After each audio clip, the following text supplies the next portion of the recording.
चलते हैं स्ट्रक्चर की तरफ। स्ट्रक्चर में हमारे पास ब्लॉक का पहला सेक्शन है, इसमें जाएंगे। क्योंकि हमने ब्लॉक्स के रेलिवेंट चीज़ें इंप्लीमेंट करनी है इस लेक्चर में, तो ब्लॉक क्रिएट करेंगे और समझेंगे कि ये ब्लॉक्स कैसे काम करते हैं। अगर आपके पास कोई कस्टम ब्लॉक है जो आपने कोड से क्रिएट किया है उस केस में, और आप उसको किसी रीजन में ऐड करना चाहते हैं, तो आप उस रीजन में आके प्लेस ब्लॉक पे क्लिक करेंगे और यहाँ से आपके पास कुछ सारी लिस्टिंग आ रही होगी। जो भी आपने ब्लॉक क्रिएट किया होगा आपने उसका यहाँ पे सिंपल नाम सर्च करना है और वो आपको मिल जाएगा, और प्लेस ब्लॉक करेंगे तो वो ऐड हो जाएगा।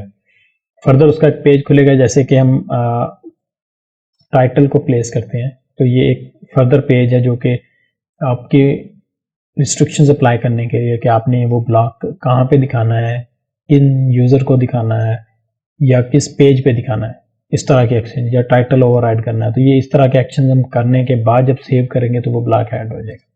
अभी यहाँ पे ऑलरेडी ये सारे जो ब्लॉक ऐड हुए हुए हैं ये इसी तरीके से ऐड हुए हैं।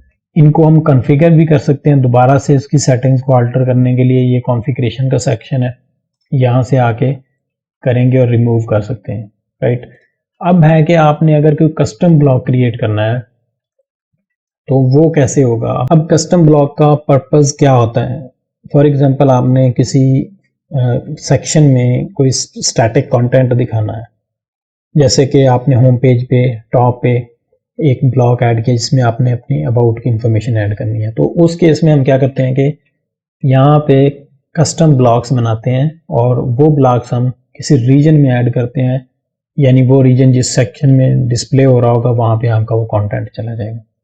अब इसकी टाइप्स बना सकते हैं। फॉर एग्जांपल आपने सेक्शन वाइज अगर ब्लॉक्स की टाइप्स बनानी है, जिस तरह से हम कंटेंट की टाइप बना लेते हैं वो, और उसमें मल्टीपल फील्ड्स होती हैं, तो ये ब्लॉक टाइप भी इसी तरह काम करती हैं कि आपने मल्टीपल फील्ड्स अगर एक ब्लॉक टाइप में ऐड करनी है, या कह लें कि आप एक ब्लॉक टाइप में सिंपल टेक्स्ट लेना चाहते हैं और दूसरी ब्लॉक टाइप में आप टेक्स्ट के साथ इमेज भी लेना चाहते हैं, तो उस केस में हम क्या करेंगे, एक नई ब्लॉक की टाइप ऐड कर लेंगे जिसमें हम फील्ड्स को मैनेज कर सकते हैं। सेम वही काम होगा जैसे आप लोग यहाँ देख रहे हैं कि फॉर्म, फील्ड्स हैं, डिस्प्लेज हैं, एडिट, डिलीट, सब कुछ जैसे हम कंटेंट टाइप में मैनेज करते हैं सेम काम हम यहाँ पे भी करेंगे। तो इस तरह से हम मल्टीपल ब्लॉक्स की टाइप्स बनाते हैं डाटा की बेस पे। जिस तरह का डाटा चाहिए उस तरह की बना लेते हैं। नॉर्मली आपका डाटा जो है वो स्टैटिक ही होता है, आप स्टैटिक ब्लॉक में डिस्क्रिप्शन वगैरह ऐड करके उसको मैनेज कर रहे होते हैं। बट इन सम केसेस आपके पास कुछ डिफरेंट टाइप का डाटा होता है, तो उस केस में हम मल्टीपल टाइप्स बना के हैंडल करते हैं। डिलीट हो सकता है, ऐड हो सकता है, एडिट हो सकता है, सारा काम हम ब्लॉक्स के सेक्शन से ऐड करते हैं। वापस जाते हैं ब्लॉक्स के सेक्शन में और यहाँ से ऐड करते हैं ऐड ब्लॉक। तो अभी जैसे मैंने बताया कि यहाँ पे हमने उसका टाइटल मेंशन करना है, तो डिस्क्रिप्शन की फील्ड है, और बॉडी की फील्ड जो है ये आपकी, चूँकि एडिटर है तो आप यहाँ पे फुल HTML राइट कर सकते हैं। और ब्लॉक्स की रिविजन्स है कि आपने इसकी रिविजन्स मैनेज करनी है या नहीं करनी, और ये कहाँ से आपको पता चलेगा कि हमने इनेबल करना है या नहीं करना।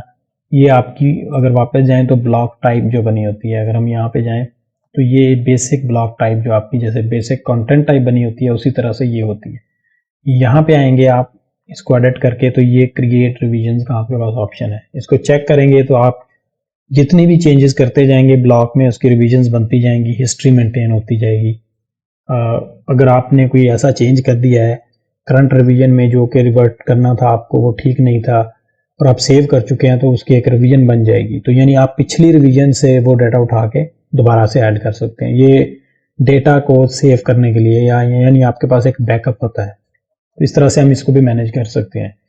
बाकी फील्ड्स हैं, उसका डिस्प्ले कैसे होगा वो मैनेज करके आप ब्लॉक की टेम्पलेट बना के रख सकते हैं कि जब आपका यहाँ पे ब्लॉक रेंडर हो तो किस फॉर्मेट में रेंडर हो।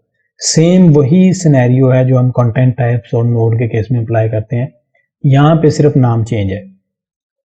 वापस जाते हैं और ऐड कस्टम ब्लॉक करते हैं, तो यहाँ पे डिस्क्रिप्शन और फिर उसका फॉर्मेट और सेव करेंगे तो आपका एक ब्लॉक क्रिएट हो जाएगा।